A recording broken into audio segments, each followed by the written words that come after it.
we're here, as you know, to talk about the results of the Trump administration's review of missile defense policy. This is a long-awaited review. Ph.D. DeBiaso was here approximately 3 years ago to talk with us about the end game on the Obama missile defense policy era, in which I played a role, and to tee up the issues that were going to be in discussion in the then congressionally mandated and expected missile defeat review. Was that the view? Missile defense and defeat. Defense and defeat review was the congressional mandate. That was 2016, then came 2017, then came 2018, and somewhere along the way, this third piece of the Defense Department's policy and strategy reviews finally fell into place. That's to say, first came the National Defense Strategy fairly quickly, then came the Nuclear Posture Review, and then almost a year behind came the Missile Defense Review. And that was, so they each have slightly different foundational concepts and orientations and budgeting strategies, but the Missile Defense Review is finally out. It has some significant implications for the work of the laboratory. And to help us understand the review and its implications, Dr. DeBiaso is here today. He's director of the Office of Missile Defense Policy in the Office of the Secretary of Defense. He has more longevity on this issue than just about anybody in the business, having been in this particular role going back to the Clinton administration. Don't ask him if he enjoys doing missile defense policy reviews, because you'll get an enthusiastic but not necessarily positive reply. He's a California boy made good, undergraduate degree in the University of California, Cal State system. Yep. Then Claremont for a master's and a Ph.D. from the University of Southern California. Please join me in welcoming Dr. DeBiaso.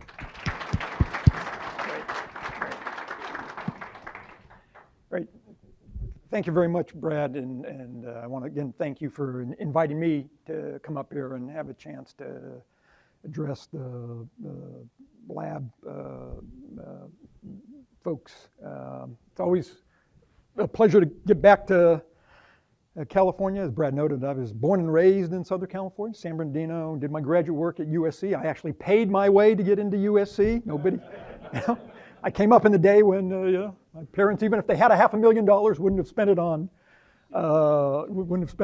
an effort to get me into school. I did my graduate work there. I didn't do my undergraduate work there, so it's, I think, a different world. But it to be honest with you, it's kind of elevated the status of USC, right? They put it up there with all these other schools. So I mean, deep down, I'm kind of proud of the fact that people would spend the ridiculous sums of money to get their kids into USC. So I'm going to use slides. I mean, if they're kind of props really for discussion. Happy to, as we're going through the slides and discussion, to take Q's and A's, or maybe wait until afterwards and have a more prolonged discussion.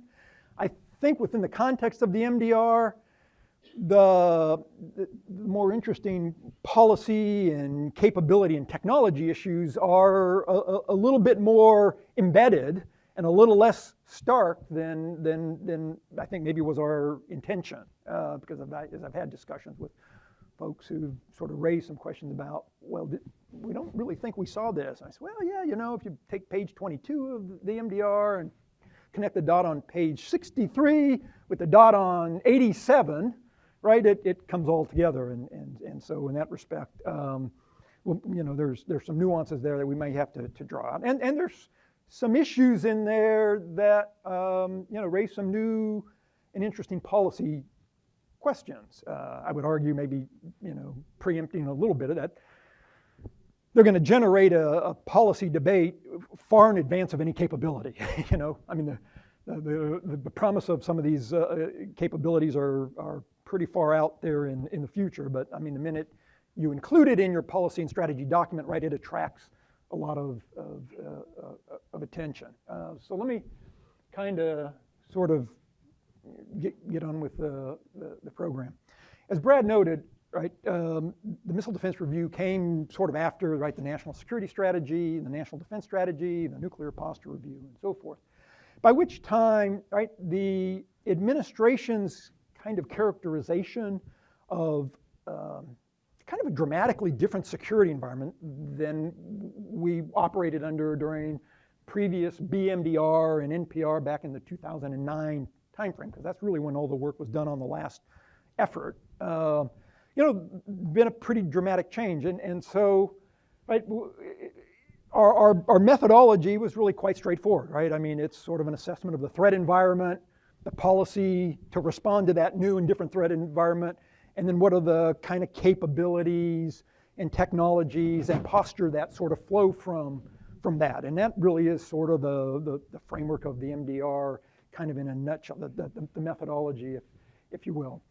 But the threat environment, of course, is key, and this these characterizations are probably well known to you about this sort of great power competition. I mean, what we really see happening, I mean, it's more than a buzzword, right? I mean, you have China and Russia, right, really undertaking sort of a different course of action from the ones that were sort of present back, 8 or 9 or 10 years ago. I think there was a recognition, as a career foreign and defense policy manager, I tend to see these policy more in continuity than in dramatic disruptions. I mean, we were even in 2015 and 16, Ash Carter, Secretary of Defense, had probably used the term of art, great power competition, I think, right? And so there was already a recognition, prior to this administration, that we were starting to see some new developments in the way China and Russia were thinking about their role relative to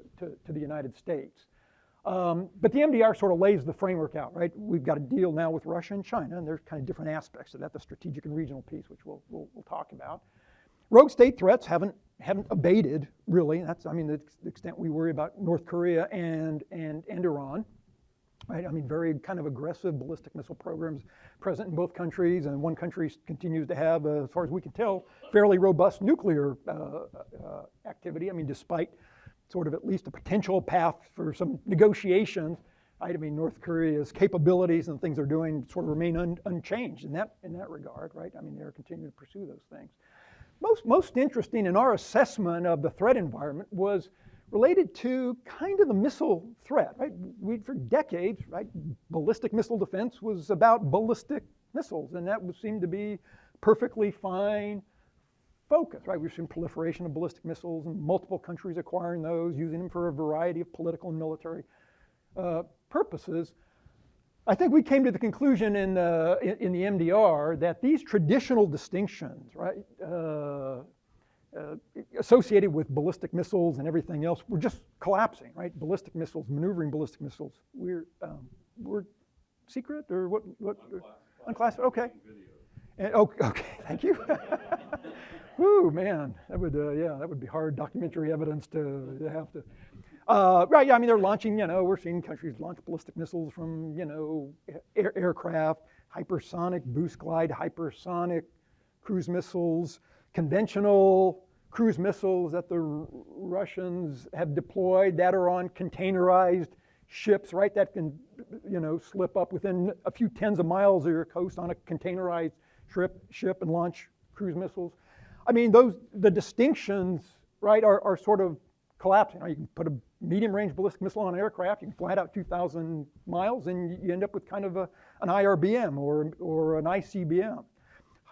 Hypersonics, I mean, it's kind of hard to tell exactly where it's going to go, whether it's got a regional target as it's, right, whether it's aimed at a regional target or whether it's aimed at a much longer range.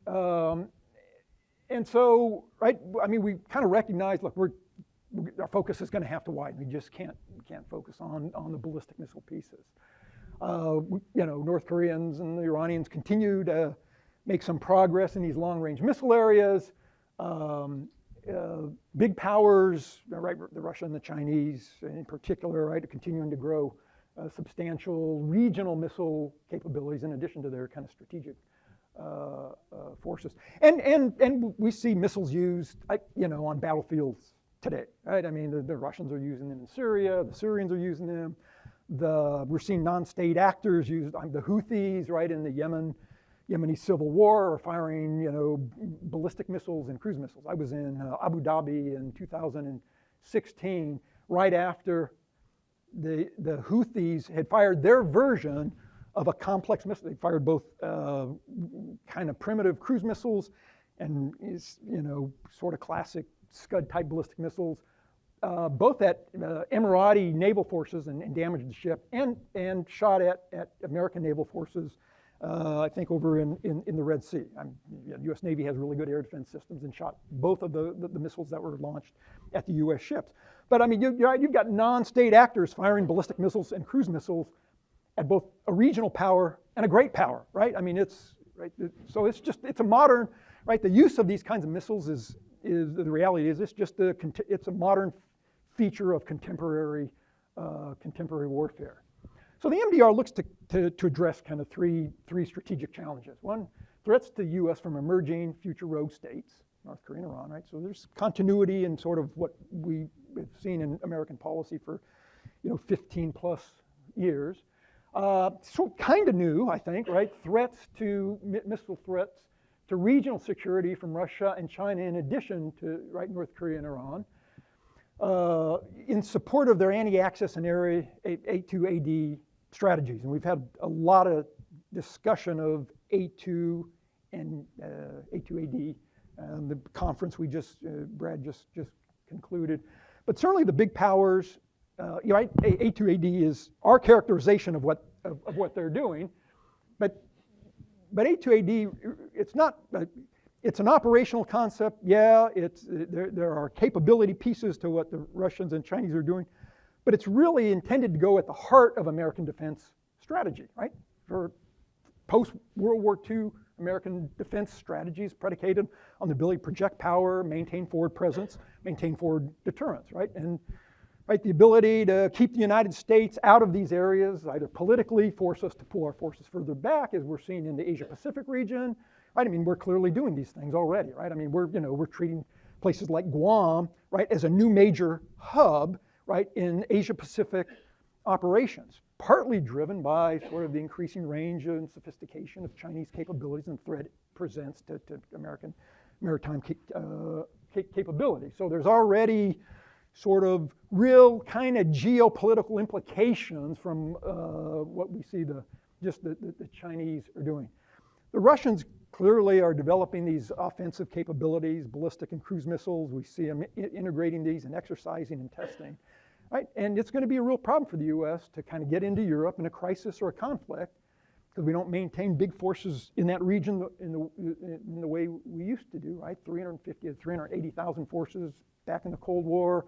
We're maybe at a quarter of that today. So our ability to project power into these areas during a crisis or conflict, to support our allies, reverse military operations or respond, require the United States to bring a lot of capabilities into a theater. And so, we're dependent on a small number of ports and air bases and major military facilities in Europe to do that, right? And the Russian ability to hold those areas at risk will add, potentially could add substantial complexity to the challenge of sort of getting in there. And then the last piece of the strategic challenge, right, is to come back to kind of the threat piece, right, is just right, these emerging and evolving missile threats are generating new vulnerabilities to the U.S., to our homeland, to our forces abroad, and to our allies, right? And the example I kind of gave in the first slide, I think reflects that, right? The fact that the Russians can bring forward conventional cruise missiles on ships, on containerized ships that can be launched out of canisters on what might look like just a transshipment, facility, all right, raises new issues for us, just as one small example. So, threat, our assessment, the implications, and how are we thinking about the policy structure to address these things. And again, I mean, nothing, some of these, I think, policy elements reflect a good deal of continuity, right? Homeland missile defense, right? Our strategy has been to ensure that we can stay ahead of kind of rogue state missile threats, right? North Korea and Iran in particular. And it's really, there's actually a force sizing criteria implicit in the missile defense review, and maybe we weren't as explicit about it, but it really does say, look, we need to ensure that we can maintain a high level of defense effectiveness, right, against both countries. Yeah, and this was something that I think we had at least addressed even in the past, but here we're, I think, a bit more explicit. You know, there's of course a recognition that to deal with big threats, right, the great power threats, I mean, as you all know very well, we're maintaining and modernizing, you know, a multi-billion or multi-trillion-dollar triad, right? And so we better get some real strategic benefit. And we need to, you know, and so our declaratory policy continues to be, look, I mean, to deter big attacks from the big powers, of course, nuclear deterrence plays an important role. We'll talk, I mean, there's some nuances that, you know, we can talk about here as it relates to, you know, at least making Russia and China, Russia in particular, at least a little more cautious and careful should they ever consider, right, you know, limited, low number strike kinds of scenarios, right, that missile defense might make a contribution to. Regional defenses, of course, this is an ongoing, you know, policy objective of the United States, right, to ensure that we've got capabilities that can protect our forces and our presence and our allies abroad, right, ensure we can preserve our freedom of action and blunt adversary anti-access air denial strategies, and at the same time, missile defense plays that important role, discussion we were just having, in the broader extended deterrence context, right? I mean, we've got capabilities and forces all over the world that are in place in mostly in a persistent way, or at least close by with some of our mobile missile defense assets, to deal with, you know, the adversary use of coercive threats to ourselves or to our allies, number one. And number two, again, to continue efforts to work with our allies and partners in kind of missile defense cooperation.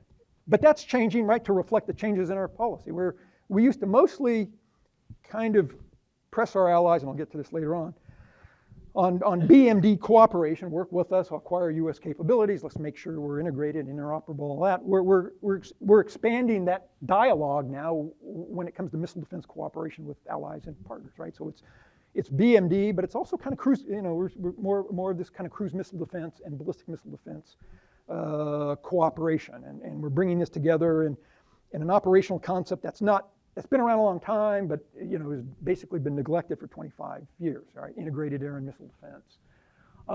And so the last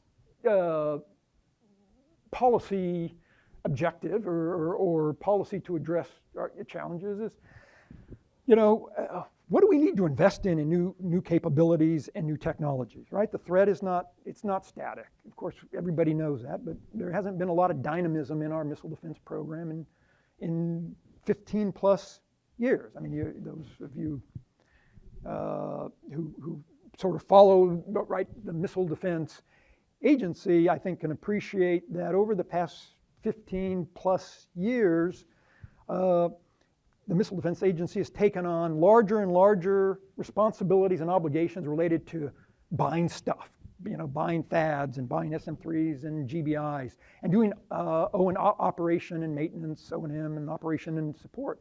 And so over time, a substantial, the majority of the Missile Defense Agency's budget has really gone to procurement, right?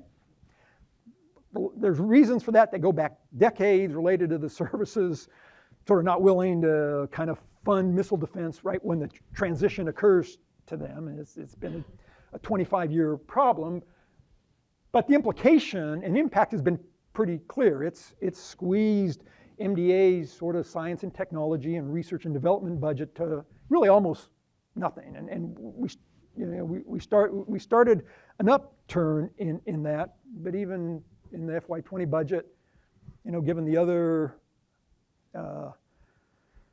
requirements across DoD, you know, we probably could have done better in terms of stimulating the R&D piece. But from a policy perspective, and as a policy official, I mean, I tend to view, look, getting the policy right, and at least having the policy open up the aperture that says, look, we're going to go down this path, is got to be where you start, right? Because if the policy isn't in place, then you lose every single battle in the programmatic and budget fights in the building. So at least laying out a policy that places importance on new capabilities, repurposing new technologies is the place you have to start, but it is by no means the end point, because this becomes the big program and budget battle that we then fight every year.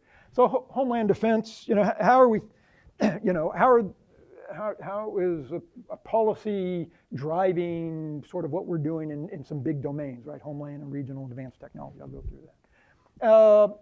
We've increased the number of GBIs, right? From going from 44 to 64. Some decisions made 18 months ago, early in the administration, to increase that. A new kill vehicle, which is experiencing some delays as a result of some technology reviews that have looked at the kill vehicle and found some issues that need to be addressed. I can't say more than that, but some of you may be involved in doing, looking at the issues there. I mean, the new kill vehicle, I mean, this is fairly important, because the United States has been relying on the kill vehicles, the EKVs for GBIs, that are basically variations of the technology going back to the late 80s, right? I think the technical term of art MDA uses, right, is CE1 and CE2s for the EKVs. But this is the same prototype design that was laid out in the 1980s and early 1990s, right? This isn't the way you sort of modernize, right? I mean, you don't go 20, 25 years, right, without upgrading. And so this new kill vehicle, in some respects, was supposed to be a more producible, less complicated, doesn't have the, whatever the 30,000 moving parts or something, that the Raytheon folks, built when they built the first prototype. A number of new radars, Hawaii, ground-based radars, right? In Hawaii and in Alaska. These radars are intended to try to start getting at, these new long-range discrimination radars are intended to start to get at the potential challenge coming down the pike with more advanced ballistic missiles, right? These are advanced radars to help with the discrimination problem. Obviously, they're focused in the portions of the country that are looking at principally North Korea, and a new space-based kill assessment. So one of the challenges, or, not challenge, maybe gap, has been, right, in our ability to, once a kill vehicle hits a warhead, to try to achieve with some high level of precision whether we've actually killed the warhead, and so there's a space-based kill packages on anyway that are on a number of satellites that are now allowing us for the first time to determine whether the warhead has done sort of material and potentially catastrophic damage to the warhead, right? And the benefits of that, I mean, as we prove it out, and it was tested, space-based kill assessment was in play when the department did the GBI, the 2 salvo shot 15 or 20 days ago. By the way, let me just digress a little bit.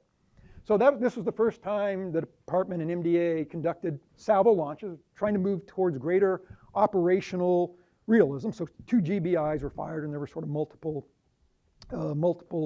targets, and the first GBI hit the target. The second GBI, if the first GBI hit the target, the second GBI was programmed to look at the next largest, most credible object and go after that, and which it did.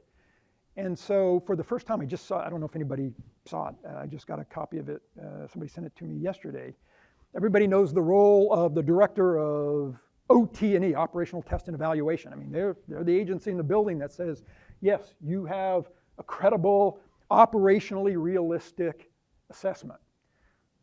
So hard to believe, or maybe not hard to believe, but up until the 2 GBI test that occurred 15 days ago or so, OT&E had never made that determination about the GMD system up in Alaska and Vandenberg.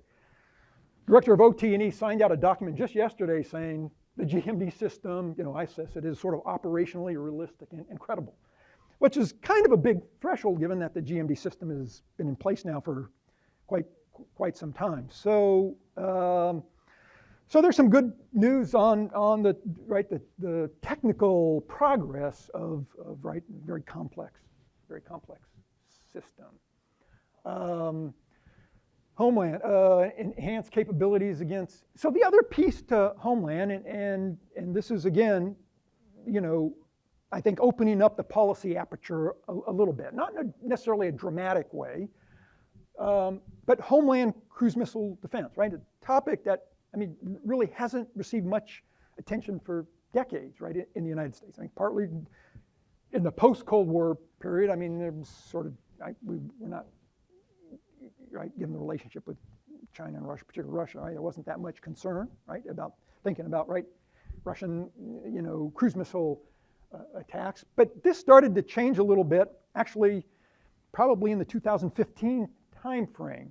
There was sort of growing, I think it was 2015 or 2016, growing interest on the part of then Secretary of Defense Ash Carter, right, as we were seeing sort of the development of some new Russian cruise missile capabilities, both nuclear and non-nuclear, and their ability to get very, very, very close to the United States with very little ability to detect them. There was sort of growing concern about, boy, we need to think more deliberately about at least ensuring we've got some kind of tactical early warning of that kind of attack, right?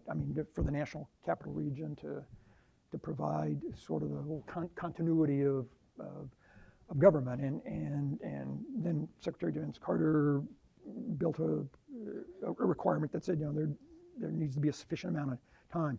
Not so much on the sort of shooter and engagement piece of Homeland cruise missile defense.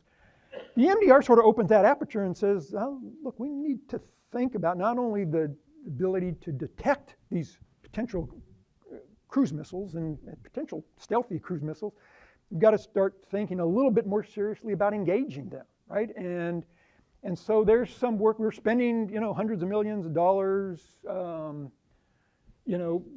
upgrading sort of sensors in the National Capital Region. We're going from the National Capital Region, phase 1 to phase 2, which is an expanded area of sensor detection that goes out for in a particular range to provide a much greater range of detection against cruise missiles, plus some upgrades to the tactical aircraft that would be used to shoot down these missiles. We're adding aircraft and configuring and posturing them in ways that can begin to contribute a bit more to an actual defense of the area against cruise missiles. And as I said, there's some real money being spent in FY20 for sort of wide area surveillance and some upgrades to aircraft with AESA radars, which are very good at detecting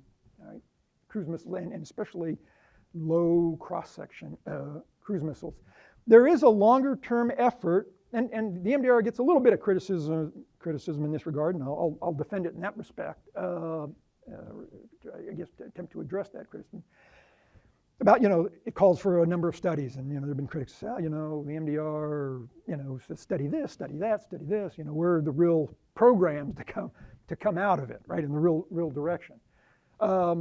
But some of this is, right, you're beginning to turn an aircraft carrier in some new directions, and you're beginning to do careful assessments.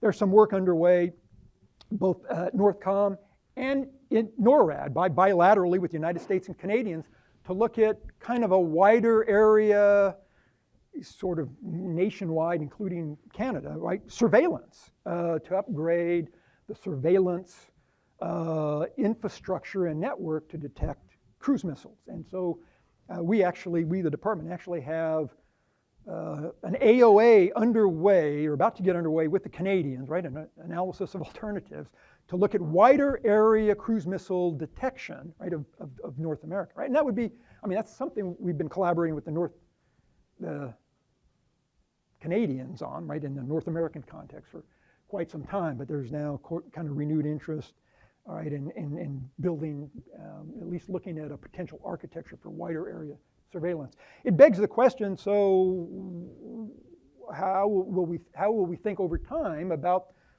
cruise missile defense for the nation, right? And that's an open question, right? First of all, a very demanding thing, right, to try to protect every rock in North America against an air-breathing threat.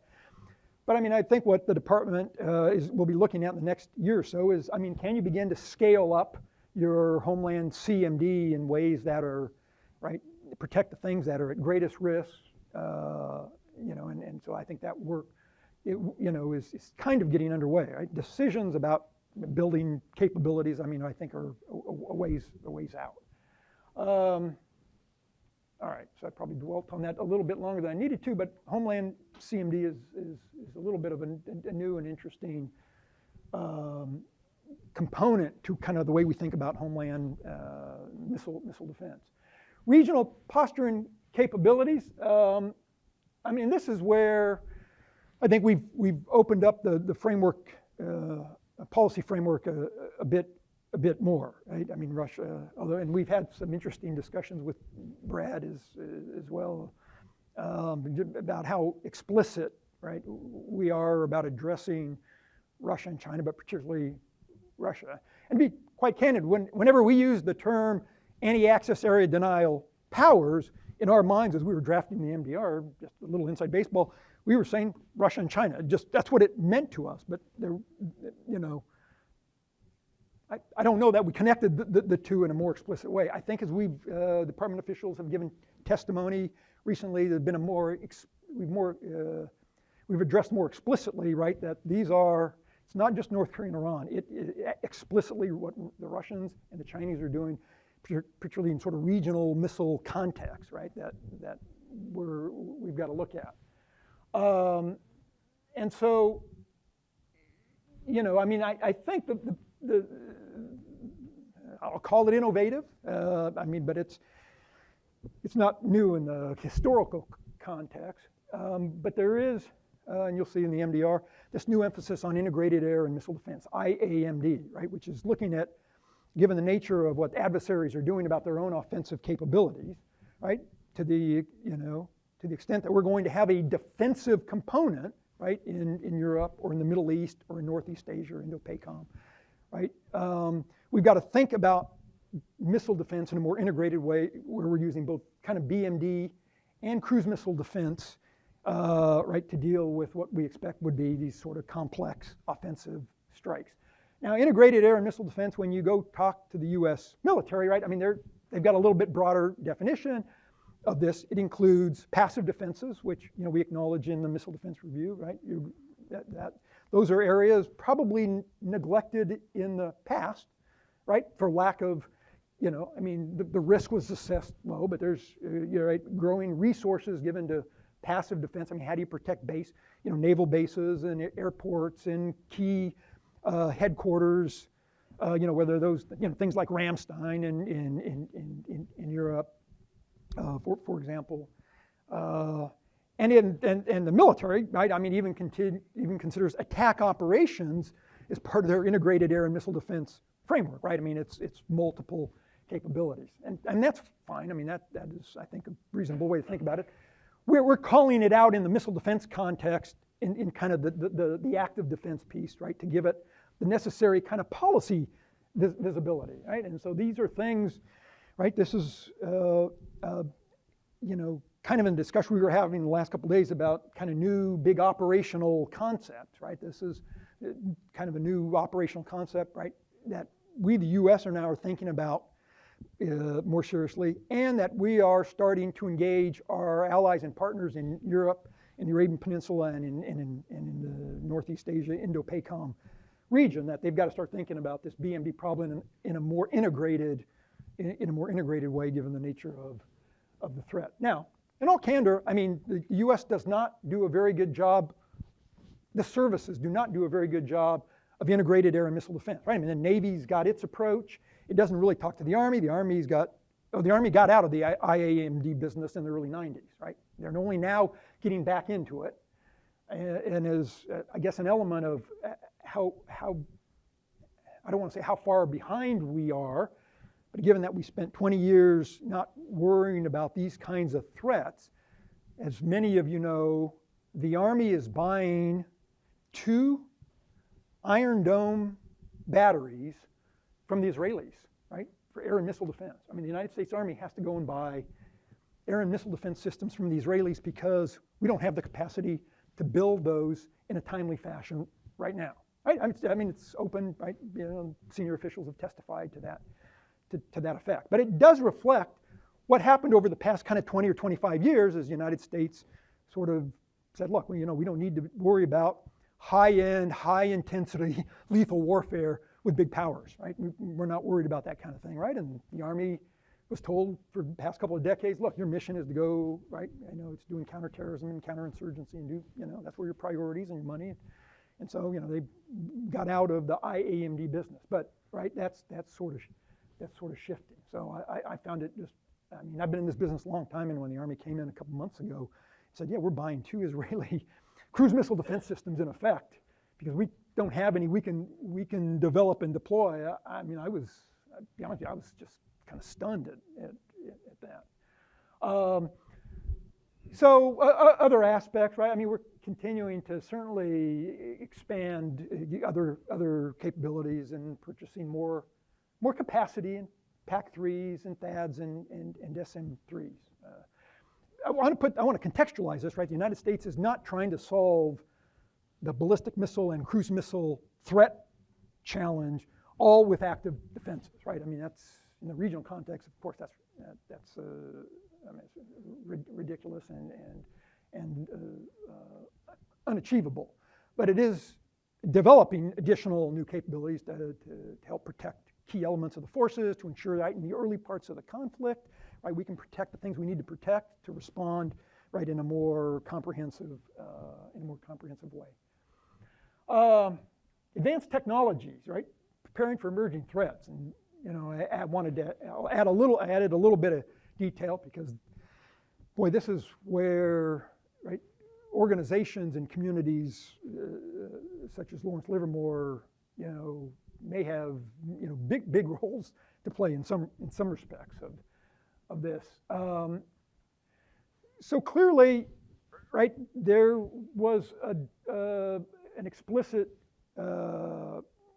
identification from a policy perspective that the United States needed to think differently about missile defense, and differently in a couple of, well, it concluded, I mean, the only way missile defenses we can allow ourselves to remain competitive over the longer term, right? I mean, to continue to have missile defense play an important role and make an important contribution to deterrence and defense is through adaptation. I mean, you can't continue to build the systems we've been building, right, and for the past 15 or 20 years and expect them to sort of maintain sort of the pace with this kind of dynamic technology missile threat environment.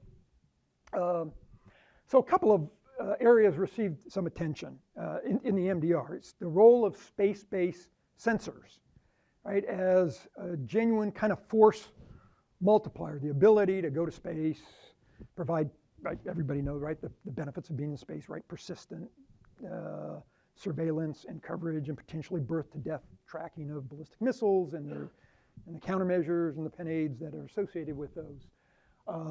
It gets very expensive, right, to build large ground-based radars. I mean, the ones we're building up in Alaska, well, they're about $1.5 billion, and you kind of get a narrow field of view, number one.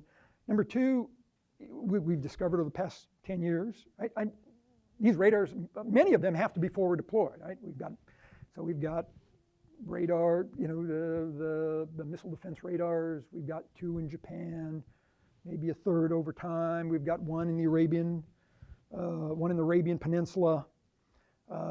We've got one right, that we forward deployed to support Israel. There's another one in Turkey. I mean, basically, you got to go out and negotiate with foreign governments, right? The ability to put, a big missile defense radar on the territory. Those negotiations are painful and time consuming. And from the policy side, we've been involved in every one of those negotiations in the past, 10 or 12 years. I think the first Tippy 2 went into Japan, I think, probably 12 or 13 years ago. And you get kind of a limited field of view with that. And so, right, the conclusion and within this MDR, both kind of from a strategic perspective, but also driven, I think, by personalities, right? I mean, you've got some big advocates of space like Mike Griffin, said, look, we need to ensure that as we go forward with missile defense sensors, right, we're looking at space, and at least from a policy perspective. The other piece, other development was, right, the United States has long talked about, a layered defense. I mean, this kind of not a new concept, it's been around for decades. We've also recognized also for a very long period, we've had a real gap in that layered defense, right? Heavy emphasis on mid-course, followed by sort of terminal, right? And we kind of know that's kind of where the problem of defense kind of gets the hardest. Right, and so the idea of Boostphase, which is not new, anybody here associated with airborne laser will recall, right, the fact that we've been thinking about Boostphase for a long time, but there's sort of kind of a renewed interest in looking at Boostphase, and this is where I think the MDR kind of, I think, interesting for a number of from a number of different perspectives. So one is, right, the look at the possibility of sort of laser scaling. I think some of that work is probably being done up here. And for a while, there was a lot of discussion with the Pentagon over the past few years, right? Could you scale the laser, give you sufficient power, make it lethal against ballistic missiles, get it the right size, and put it on some new UAV, probably high-flying, something at 60 or 65,000 feet. The department decided in the last kind of year and a half or 2 years, look, we're trying to do too much, right? Build a new UAV platform, try to do the scaling. Let's set aside the platform for now, at least in the UAV, and just get on with the laser scaling and see if we can get to where we need to be on that. So, right, intercepting missiles in Boostphase, everybody knows, right? All the benefits of doing that. So that's been clear for a long time. The question has been both a technology challenge and a resource challenge. And after the ABL experiment, to be quite candid, the department, felt maybe a little burned by the experience, or at least some organizations in the department felt a little burned by the experience. And there just hasn't been a lot of R&D dedicated into that particular domain, but the kind of the policy is now saying, look, we need to kind of reopen that avenue and start taking a more serious look at how we could engage. So that's led to a couple of other interesting things, which no doubt will generate a lot of, they'll generate some controversy, hard to say.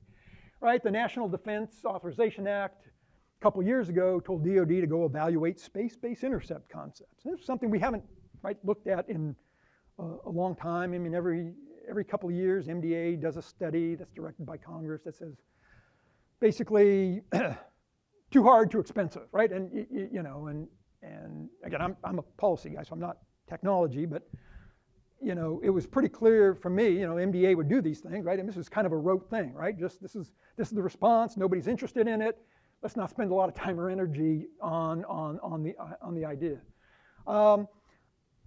The MDR opens up the policy aperture, says, look, we haven't taken a serious, we, the department and technical community, we're the assertion made, right? You may agree or disagree, right? But it basically is sort of premised on the idea, we're still drafting off the fumes of sort of brilliant pebbles 25 years ago, right? And so we need to look at the technologies today, how it's evolved, satellite technologies, sensing technologies, lower cost to put payloads in space, right? To get at the the cost and feasibility of SBI and take sort of a fresh look at it. Now, the Paul Mill issues, of course, are kind of interesting because those haven't, some would argue those really haven't changed in a couple of decades, right? Don't put weapons in space. And we should have a discussion of that because the space as a domain for warfare is, I would argue, my view is, rapidly changing. Doesn't necessarily mean it says go do SBI, but space as, I suspect we're going to be talking about space, within a matter of years, the same way we talked about, right, the high seas, right? And you're going to be doing things in space like you did on the high seas, right? Maintaining sea lines of communication, ensuring, right, access to that particular global common. I think there's a major shift coming, and perhaps already upon us, about how we think about space. Apart from whether you're for or against Space Force or SDA or Space Command, setting those issues aside, I think the way we talk about space will change. So, so there's some, this is a study effort, the SBI. It really is a study that would inform senior leadership, and that work's underway. It says, is it affordable, feasible, is anything new or different here? And the more interesting thing that maybe's gone under the radar screen, so to speak, is this neutral particle beam demonstrator, right? That Undersecretary of Defense for R&E is a big advocate of, right? And I don't know if this lab or Sandia or Los Alamos did the work on neutral particle beam way back in the day in SDIO days, but this is an effort to go do a demonstration. It's not going to intercept a weapon in space, but as I understand it, I don't understand neutral particle beam very well. You all can help me sort of. I got my hand slapped once for referring to it as a laser. No, it's not laser. Directed energy, but it's not laser. But this is to put up this platform, right, to determine, sort of basic functions of beam formation and beam dispersion and so forth. The things that have, right, kind of been the key challenges of directed energy for a long time. So look, Congress gets a vote on these things, right? They don't fund it. They sort of just kind of wither on the vine. And so we'll see if there's a different attitude in Congress, or a willingness to kind of, help get at the Boostphase problem, and whether using space platforms is something that they can tolerate. So we'll sort of know certainly now. I would say just that kind of within the policy community in Washington, D.C., you do have strong advocates for Boostphase. That's kind of bipartisan. In fact, two members, colleagues of Brad and mine,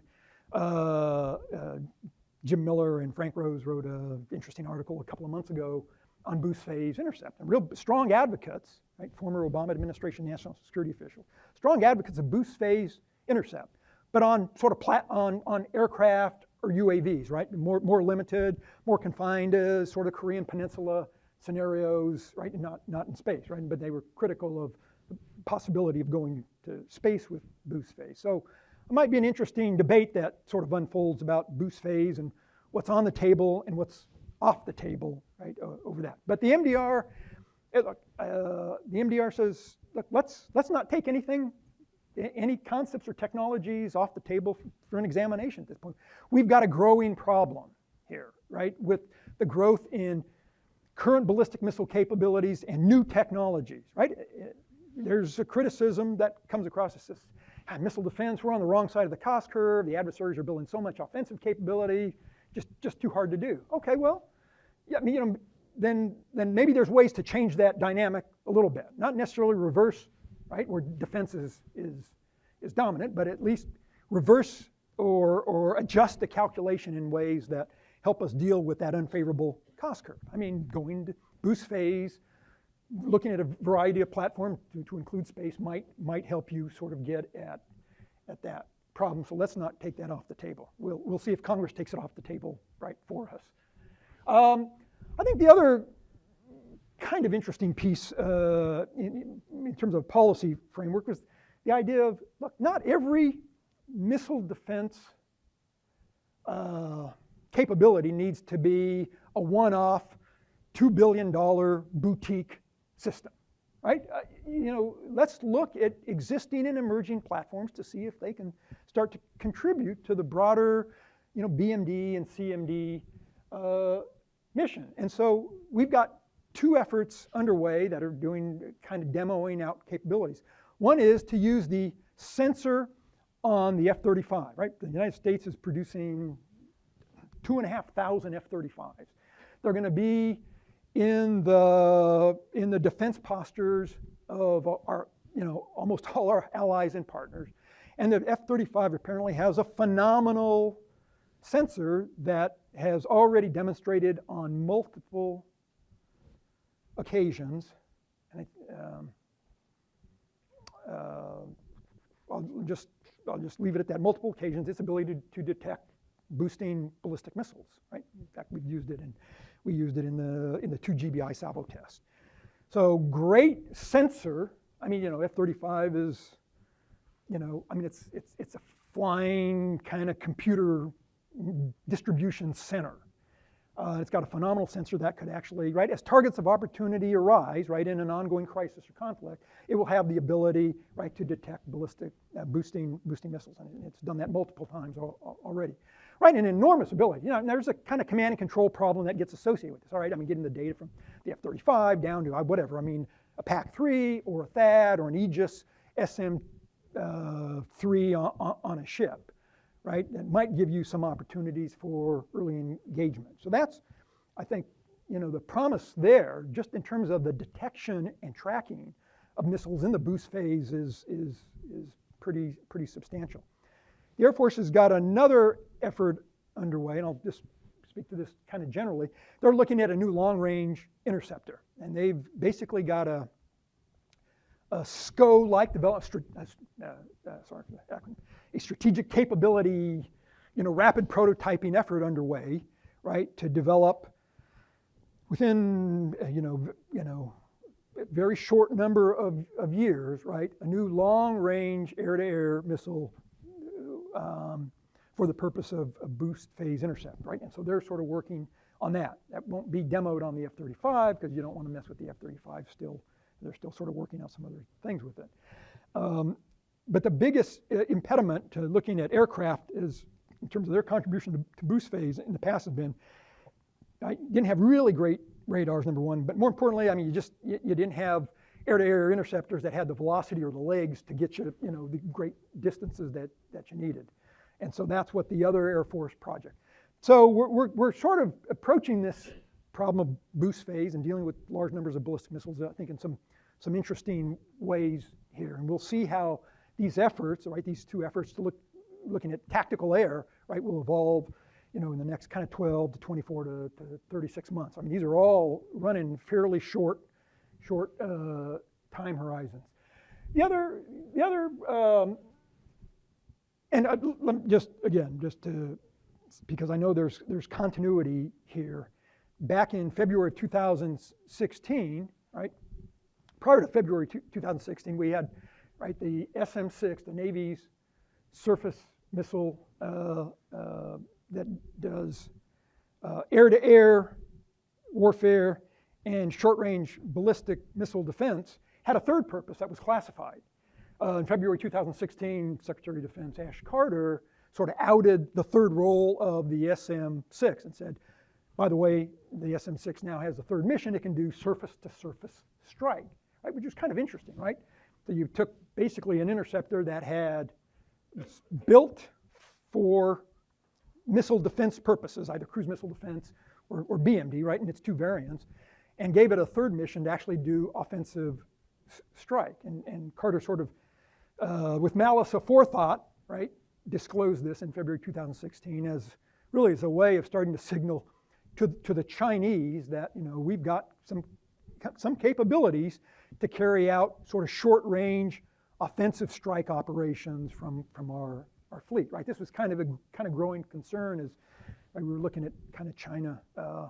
So that was kind of an interesting development. For those of us who've been the policy side of this for a long time, we said, wow, that sort of breached, right, this kind of unwritten rule that says thou shall not kind of cross the streams of offensive and defensive systems, right? I mean, we've always said, no, missile defense can't do this, can't do offensive and so forth. So I'm both giving a shout out to the former Secretary of Defense and kind of blaming him for breaking that threshold.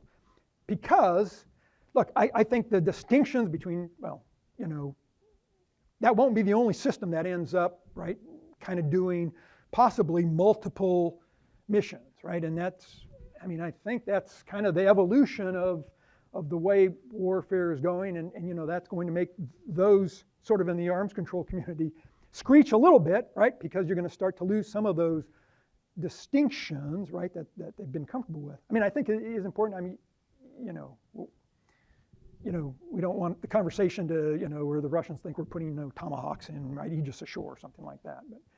But the idea of getting multiple capabilities out of a single platform is sort of upon us at this point. And so, which leads to, right, direction, right, received by Congress and then codified in the MDR that says, look, we ought to look at, GBIs are expensive, right? I don't know what they are now, $70 or $75 million a piece. We need to look for more, cost-effective ways of getting at this problem. And so there's going to be an examination, a test, I think next year, FY20, of looking at the SM3 2A. This is the interceptor, naval-based interceptor we're co-developing with the government of Japan, which is principally kind of intended to deal with MRBMs and IRBMs. And the department's going to test it against sort of a rough first generation ICBM to determine if it's got any capability and what residual capability it might have. No decision has been made whether, right, we would go and produce it and so forth. It will depend upon that test. But that will possibly give the United States an underlay to GBIs, presumably less costly. You don't know, right? The cost of SM3 2As are sort of rising as well. They're nowhere near the 70 million, but this will possibly give the United States an underlay for homeland missile defense. But there's some work to be done on that. Offensive.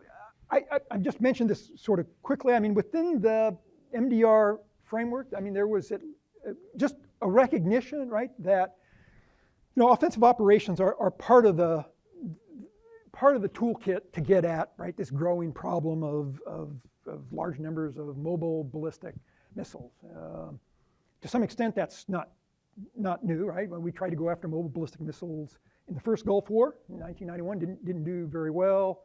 Quite frankly, during the latter part of the Cold War, the United States was, right, we were looking at how the Air Force can go after, right, Soviet rail and road mobile ICBMs, right? So using strike operations to go after mobile ballistic missiles is easily decades and decades old. So it's not.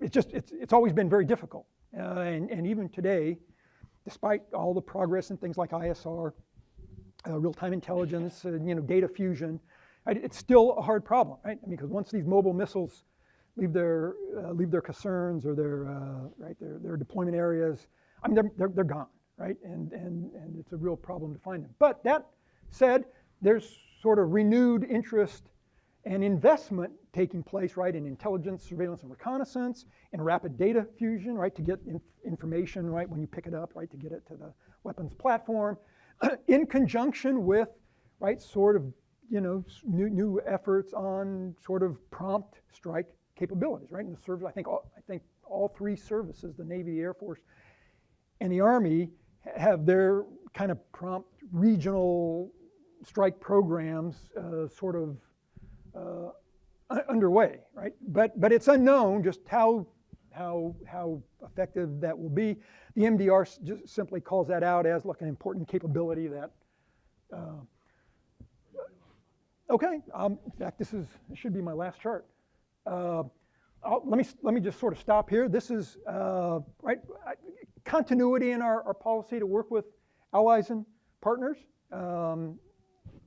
as I said, I think we're trying to expand the aperture a little bit, so it's more than just BMD. There's sort of CMD, as part of the cooperation discussion, right? Allies probably have greater capabilities to contribute to that. And anyway, summary. So I'm gonna stop there, principally because it's the last slide. So.